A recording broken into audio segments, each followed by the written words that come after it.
and welcome to Auto Today. This is the Volkswagen Taigun, which has established itself as a very strong contender in the midsize SUV segment.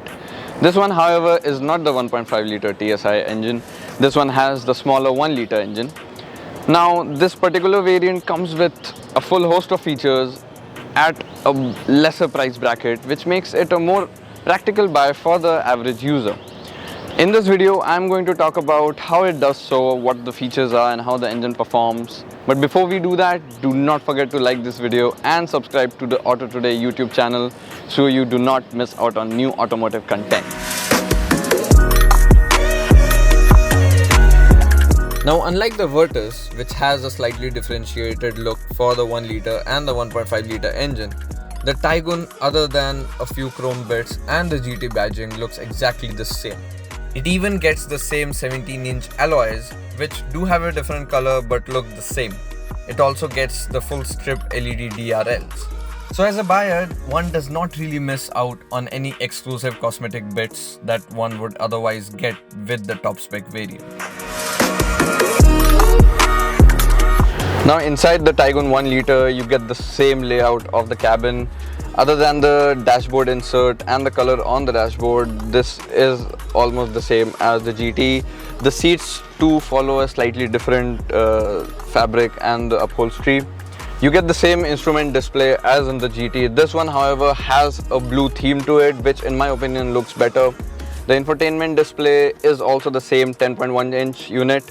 It comes with a crisp graphic. The feel is quite tactile. You get wireless Android Auto and Apple CarPlay, so you get wireless connectivity with your smartphone.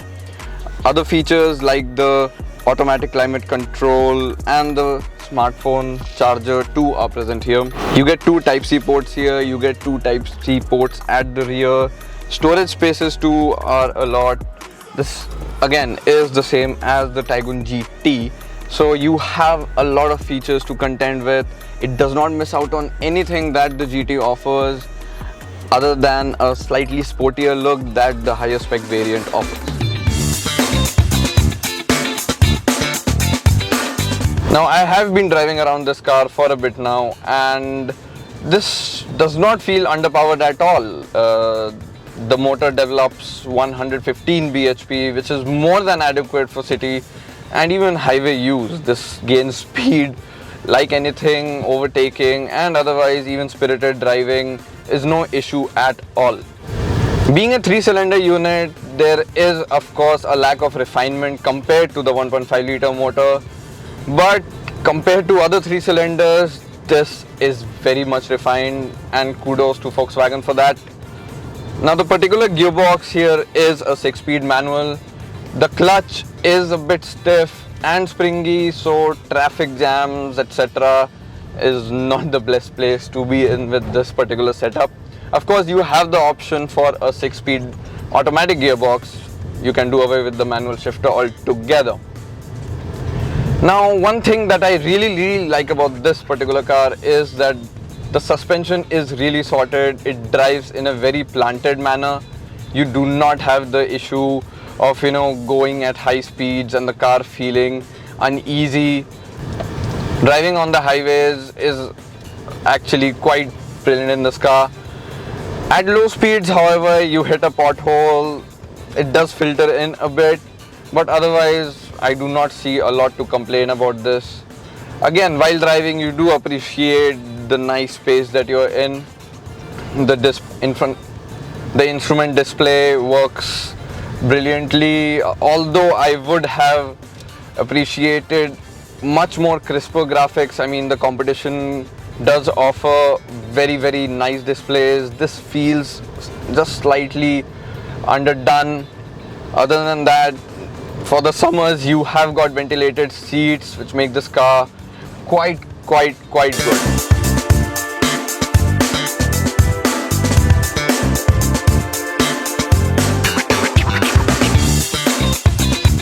Now, overtaking in the GT feels effortless.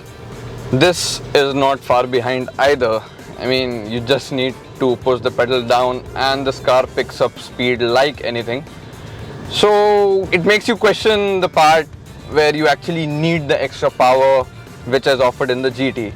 And the answer to that is quite simple. I mean, unless you are an enthusiast and you actually do feel the need for all that extra power, this is a perfect option for you.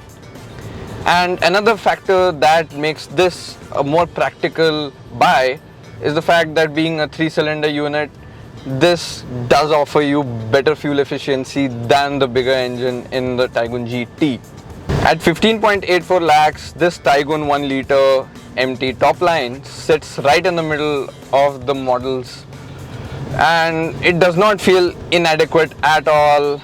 In fact, I think for most buyers, this is the most practical choice. You have the power, you have every tech and convenience feature that the Taigun comes with. You have got the build quality, you have the safety, you have got a lot of features with this car, and I feel that this should be the one that you should go for if you're not looking for the extra power that the GT offers.